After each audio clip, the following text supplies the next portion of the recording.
on the hunt for ISIS militants.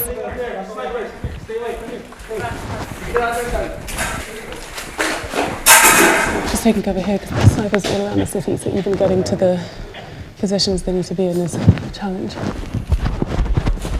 More accustomed to jungle fighting than urban warfare, battling in these tight alleyways is proving harder than expected.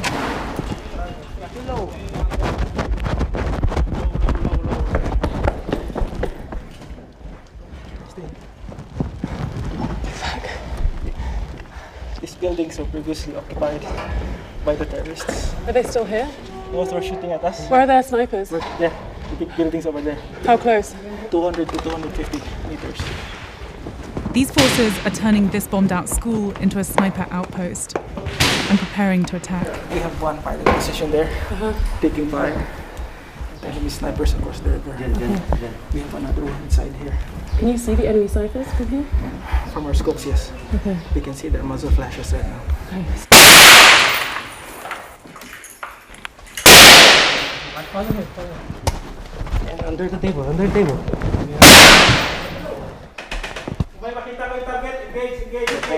Ready. Fire.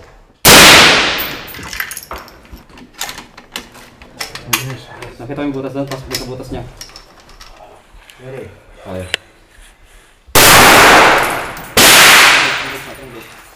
Aim high, 1-8. Ready. Fire. They have to leave this area. We just shot fired, so we expect a counter attack to us, okay? Just follow me.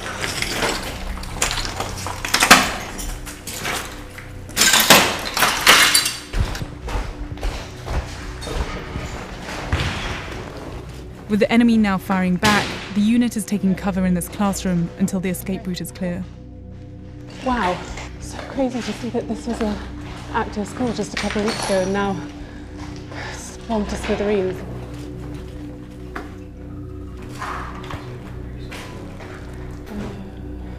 Is this the toughest war you've been in? Why? They're not running out of ammo. They can leave behind IEDs while they're pursuing them. 2 IEDs laid here by the terrorists because this used to be a terrorist stronghold. We pushed them back the river. But if you can see the area where we passed through, the maze of small alleys, the streets are the killing zones. This is Marawi. For weeks, the Philippines military, assisted by US Special Forces, has been pounding the city with airstrikes and battling house to house in an effort to root out this man. Isnilon Hapilon, the leader of homegrown terror group Abu Sayyaf. They pledged allegiance to ISIS in 2014. Philippine authorities say Hapilon, along with another ISIS-linked militant group called Maute, were planning to establish Southeast Asia's first Islamic State caliphate here in Marawi, a predominantly Muslim city in a country that's more than 90% Christian. With an extensive network of hundreds of fighters, both local and foreign, these militants have mastered the terrain and stashed away a seemingly endless supply of weapons.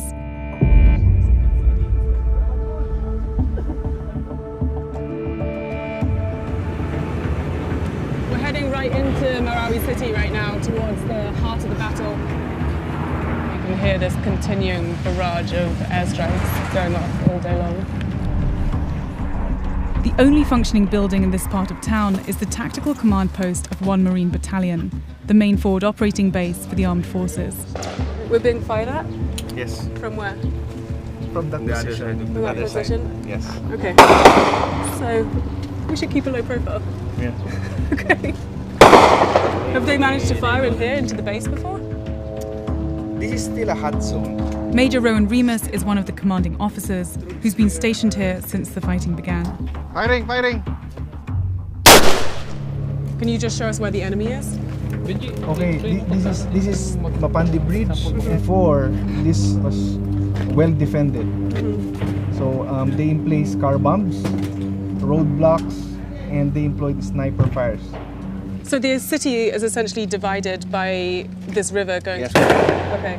So the enemy is contained within this area on the other side of the bridge. Other side of the bridge. Okay. Now, the target of our maneuvering elements is to neutralize those vantage positions through our mortar fire. Sounds close.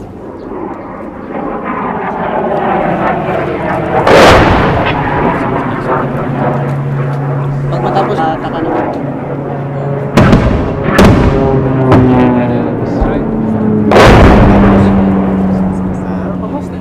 These guys have been pounding the city with airstrikes and they're just about to send this mortar into enemy territory.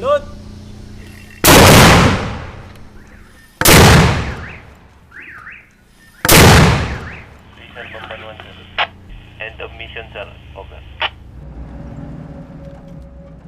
Just hours after we left this base, these Marines were ambushed during an operation.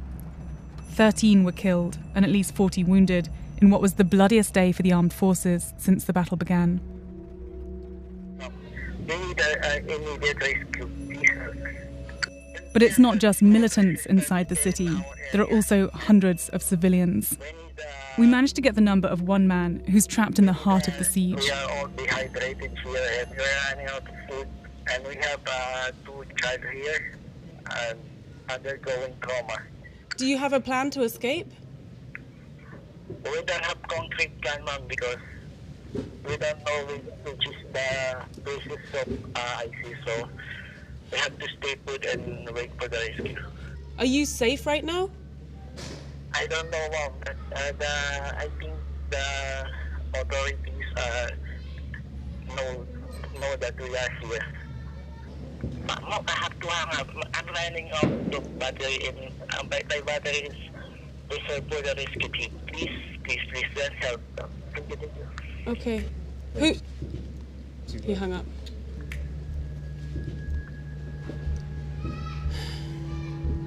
For the people trapped inside Marawi, the army is not moving fast enough, and the situation is becoming more desperate by the day.